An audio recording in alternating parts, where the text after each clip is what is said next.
Түз эфирдеги берүүлөрүбүздү Күн маек программасы менен улантабыз. Аны мен Каныкей Бозгунова алып барам. Саламатсызбы?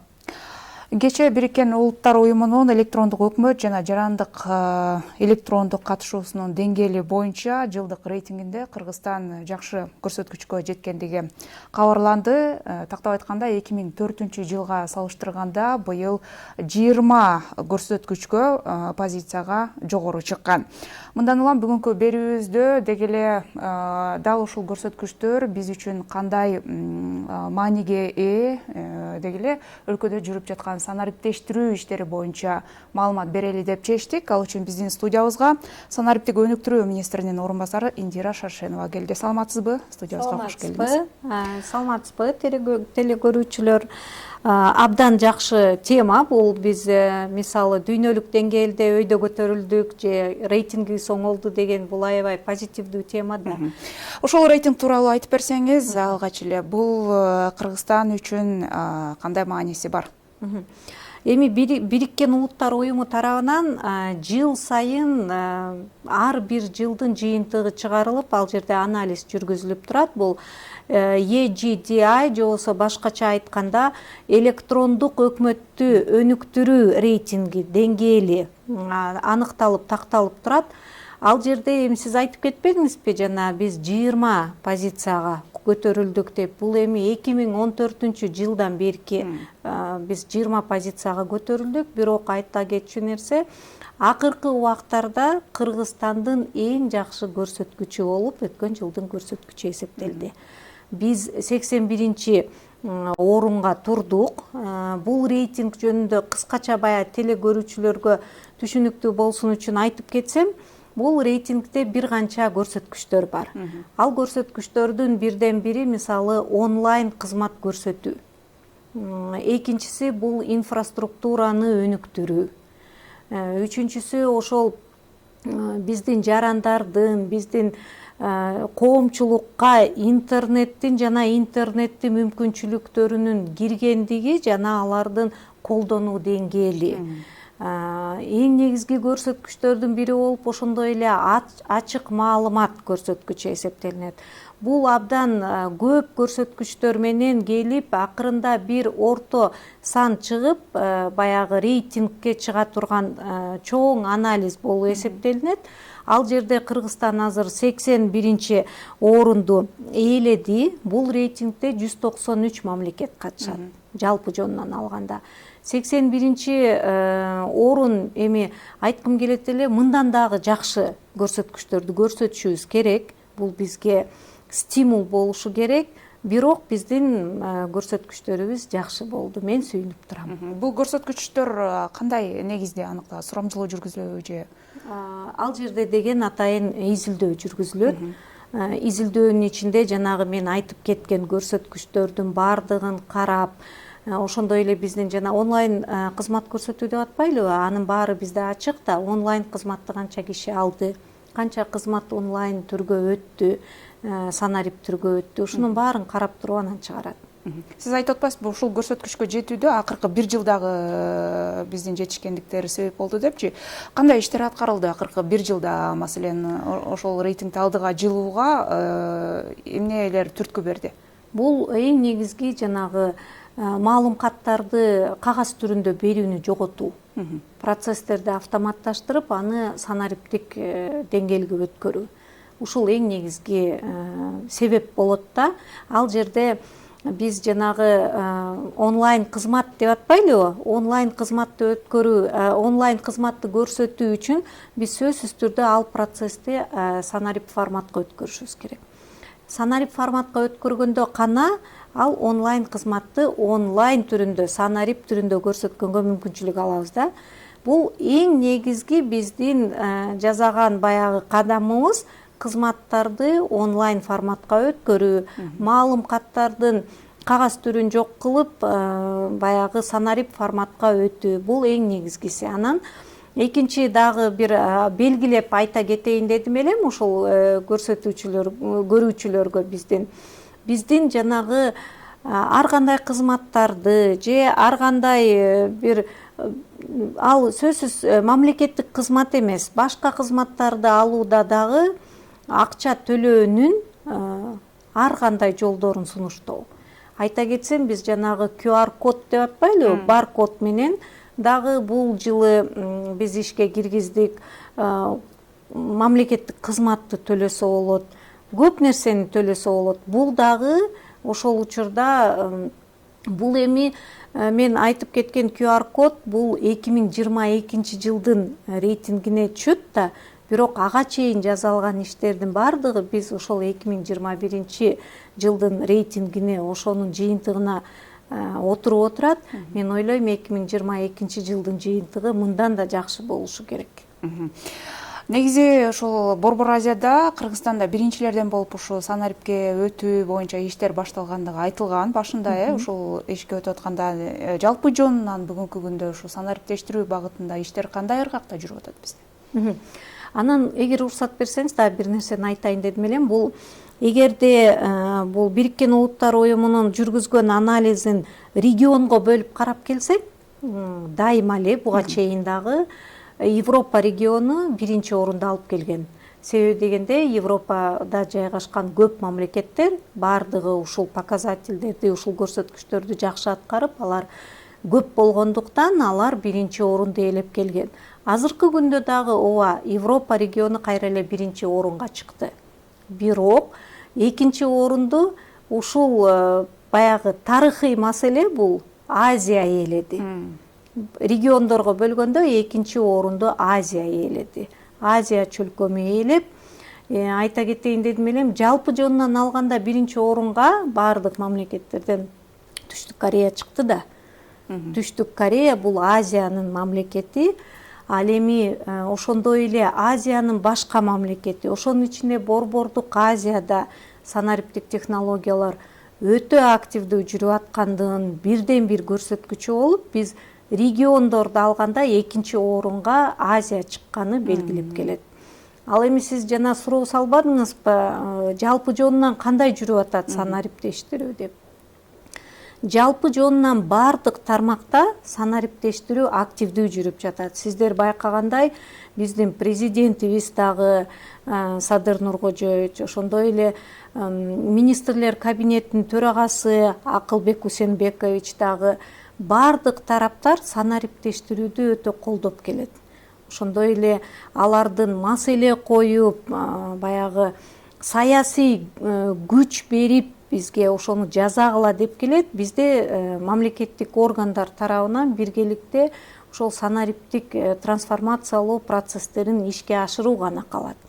Белгилей кетсем, жалпы жонунан баягы эң биринчи бул санариптештирүүдү биз социалдык блокко көңүл буралы. Бул социалдык блокко көңүл бурганда мына билим берүү жана илим министрлигинин канча деген процесстери санарип форматка өттү.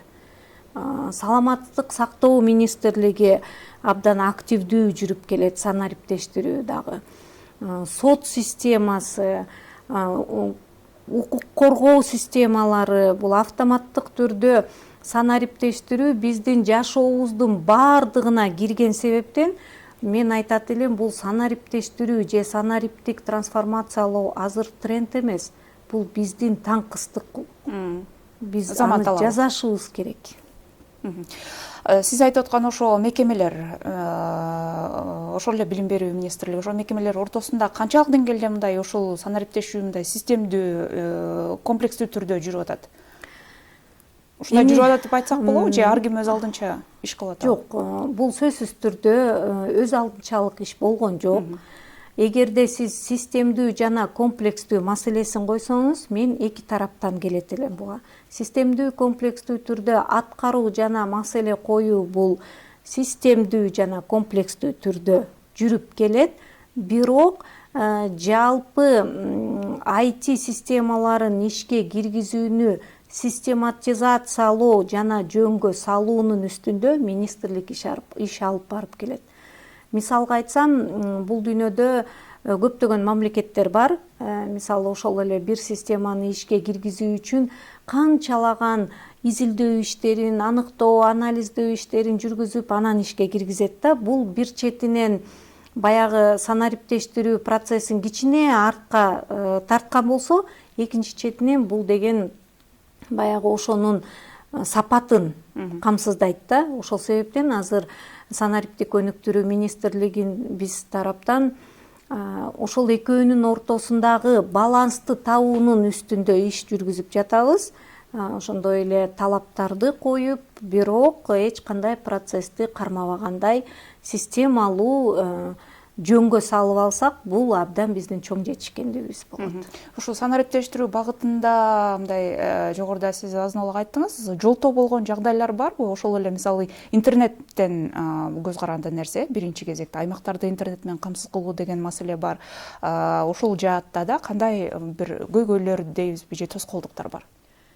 Эми туура айтып кеттиңиз, аябай бул жанагы сиз айтып атпайсызбы? Интернеттин сапаты жана жарандардын интернетке анын жетиштүүлүгү депчи, бул биз үчүн аябай чоң маселе. Бул негизи санариптик өнүктүрүү министрлиги буга чейин деле айтып келем, биздин эң чоң көйгөйүбүз бар. Бул Кыргыз Республикасында инфраструктура түзүү, инфраструктура маселеси. Инфраструктурага эмне кирет? Инфраструктурага ошол эле жанагы айтып коебузго, широкополосный доступ к интернету деп. Башкача айтканда, эң жогорку сапаттагы ылдам интернетке биздин жарандарыбызга мүмкүнчүлүк берүү, ошого жеткиликтүүлүгүн камсыз кылуу. Бун үчүн сөзсүз түрдө көптөгөн акча каражаты сарпталышы керек. Биз тоолуу регионбуз да.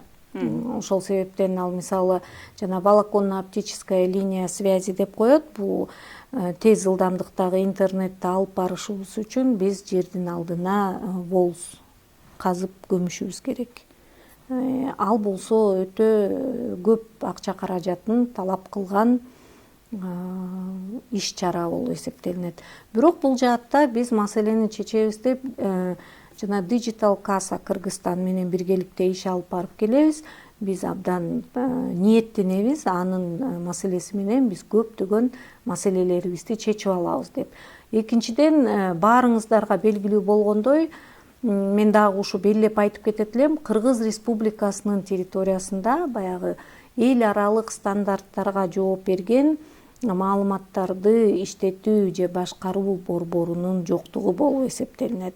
Мисалы, ал бизде азыр Улуттук банктын баягы борбору бар, маалыматтарды башкаруу жана иштетүү борбору бар. Бул санариптештирүүдөгү негизги маселе. Негизги маселе. Себеби дегенде баардык маалыматтар тез иштетилиши керек да. Ал тездиктен, анын ылдамдыгынан сиздин ошол кызматты алуудагы убактыңыздын кыскалыгы көз каранды. Канчалык тез биз ал жерде жанагы дата центрлер, дата борборлор тез иштетсе, сиз ошончолук тез кайра жооп аласыз. Ал эми биз көнгөнбүз да ылдамдыкка, биз күтө албайбыз. Мисалы, ал жерде эгерде система көпкө ойлонуп калса, көпкө жооп бере албай калса, бизде деген кандайдыр бир мындай ыраазы болбоо бир пайда болот да. Ошондой эле жанагы бул эгер эсиңизде болсо, биринчи жолу билим берүү жана илим министрлиги менен жанагы бала бакчаларга жана мектептерге электрондук кезекке турууну ишке киргизгенде, бул бирден бир себеби дагы ошол болгон да. Маселе жаралды. Ооба, маселе жаралат. Ошон үчүн бизге эң негизги маселе азыр ошол негизи дата борборду куруп, аны ишке киргизип алышыбыз керек. Аракет болуп атабы? Аракет болуп атат. Ал жаатта министрлер кабинетинин дагы бизге түшүргөн койгон маселеси бар. Дата борборду куруу боюнча иш алып барып жатабыз. Ошонун ичинде эле биздин донорлор менен, кандайдыр бир башка жактар менен, инвесторлорду тартуу, азыр концепциясы иштелип чыгып атат. Бул маселени жакын арада биз жөнгө салабыз деп ойлойм. Азыр карапайым элде мындай суроо мүмкүн бир түшүнбөстүктөр болушу мүмкүн да, ушул маалыматты иштетүү же дата борбор деген эмне? Бул ошол тууралуу бир маалымат айта кетсеңиз, мындай жалпак тил менен. Ооба, көптөр түшүнбөйт эмеспи? Бул биздин баардык маалыматтарыбыз же башкача айтканда баягы деги эле маалымат. бир жерде сакталышы керек да. Ал деген азыр булут технологиялары деп коет. Ошол булут технологияларында дагы сакталыш үчүн ал жерде вычислительные ресурсы, башкача айтканда эсептеп чыгуучу ресурстар болуш керек. Ал эсептеп чыгуучу ресурстар деген бул темирлер, серверлер. Ал серверлер аябай күчтүү болот. Алар бир жерде сакталышы керек. Ящиктерге салынып сакталышы керек. Ал эми бул серверлерди коюу үчүн бул деген абдан жана компьютерди иштегенде ысып кетет эмеспи? Анан аркасында кулер бар да, ошол ысып кеткен процессорду муздатып турган. Ошондой эле процессте эле ал жерде деген абдан күчтүү муздатуу системасы иштеш керек. Желдетип туруш керек. Анын өзүнүн толтура эмелери бар. Талаптары бар. Ал желдетүү эле эмес, ал жер деген өрткө каршы кандайдыр бир нерселер менен обеспечение болуш керек. Андан башка, мисалы, интернет менен иштейбиз да биз. Ал жерде интернет бир булак менен келсе, ошол булак деген аварияга учурап калуу мүмкүнчүлүгү бар да. Ошол себептен ал эгер авария болуп калса, экинчи булак менен дагы ал иштей бере тургандай. Бул интернет, ал эми электричество, бул электр энергиясын дагы бир булак менен алып, электр энергиясын камсыз кылып, экинчи булакты резервде кармап турушубуз керек. Ал жерде өтө көп талаптар бар. Ошонун баарын аткарышыбыз керек. Анан баягы элдер, жарандар биздин маселе коет эмеспи? Менин маалыматымды мамлекет сактап жатат, бирок ал канчалык баягы мага коопсуздук маселеси деген. Анан бул жерде маалыматтык коопсуздук маселеси жаралат, кибер коопсуздук маселеси жаралат. Ошонун баардыгын биз өз деңгээлинде камсыз кылып беришибиз керек. Даярбызбы ошол нерсеге? Кибер коопсуздук боюнча жана маалыматтык коопсуздук боюнча системалуу түрдө иш алып барылат. Мен баягы жарандарды бир чети чындыкты айтып, экинчи чети баягы кичине түшүндүрүп кетейин дедим элем. Кибер коопсуздукта жана маалыматтык коопсуздукта дайыма маселе турат. Башкача айтканда, риск дайыма бар. Коркунуч дайыма бар. Андан мен такыр жок десем туура эмес болот. Ал жерде, мисалы, кандайдыр бир кибер инцидент болуп, взлом болот деген коркунуч дайыма турат. Бирок мамлекет тарабынан системалуу түрдө өз деңгээлинде анын өзүнүн инструменттери бар, өзүнүн методдору бар. Өз деңгээлинде ошол маалыматтык коопсуздукту, кибер коопсуздукту баягы камсыздоо үчүн иштер алып барылып келинет. Эгерде кандай десеңиздер, мен айтат элем, аппараттык программалык комплекстер бар. Башкача айтканда, ал жерде аппарат турат, ал жерде программалык камсыздоо турат, ошол баарды комплекстүү түрдө иш алып барат. Баягы коркунучтан сактоочу экран деген түшүнүк бар. Ал дагы ошол кирип жаткан, мисалы, запрос, башкача айтканда, ал жерге келип аткан команда бул коркунучтуубу же коркунучтуу эмеспинин мониторингин жүргүзүп турат. Ошого жараша аппараттык программалык комплекстер реагирование жасайт. Эми бунун жалпы жонунан алганда бул өтө мындай спецификалык багыт болуп, анын өзүнүн деңгээлинде өз иштери аткарылып келет. Ушул нерсенин баарын жасаганга бизде адистер жетиштүүбү?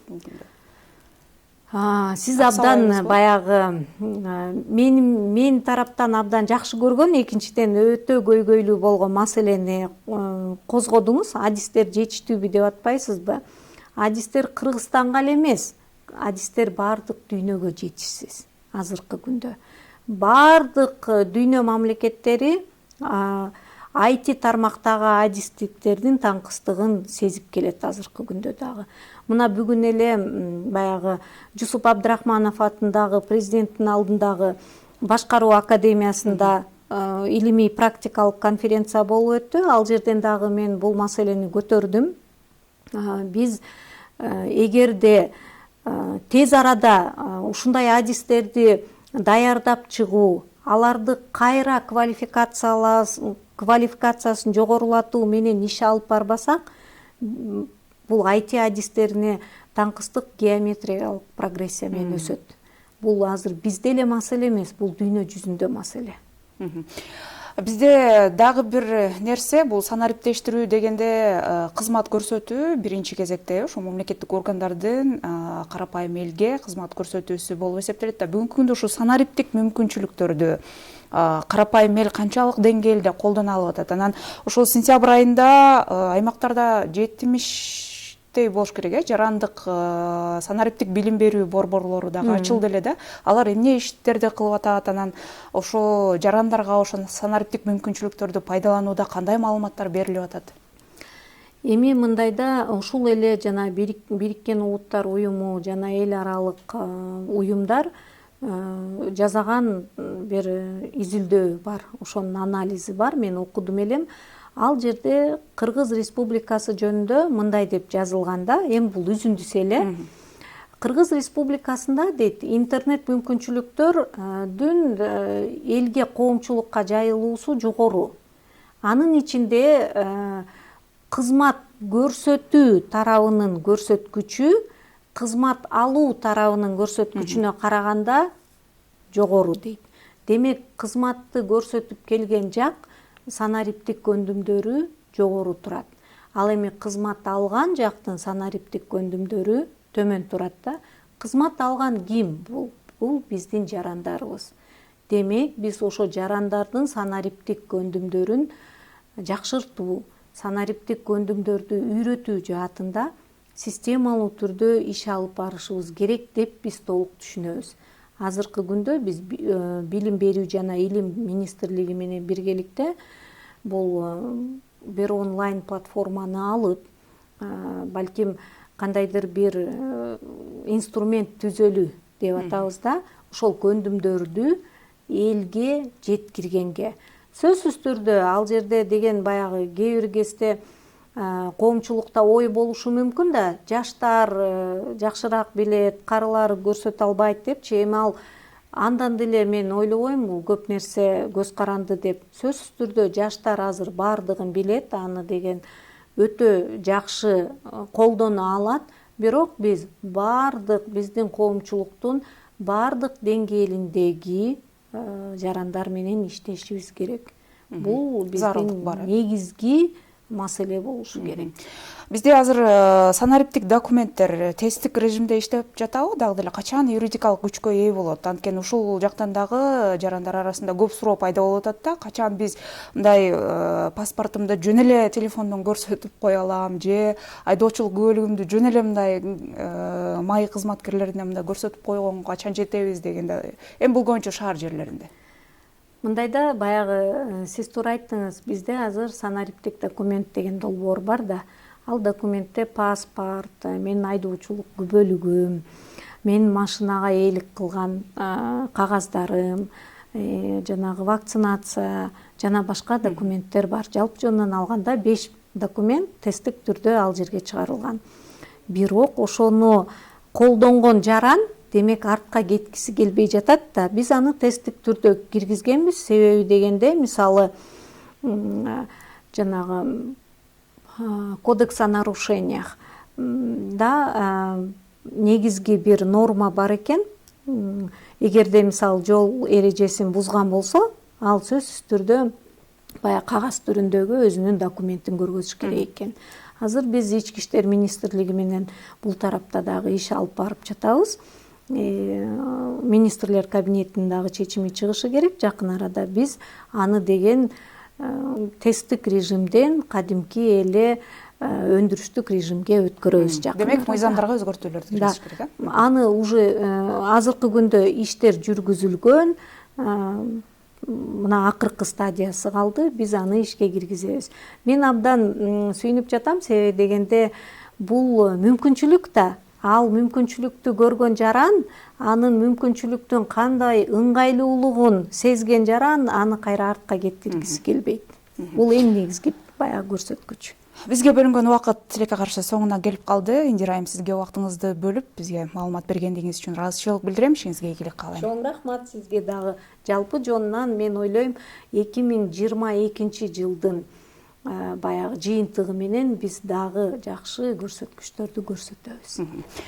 Рахмат, урматтуу теле көрүүчүлөр. Ушу менен Гүл маек программасын жыйынтыктайбыз. Аны мен Каныкей Бозгунова алып бардым. Саламатта туруңуз.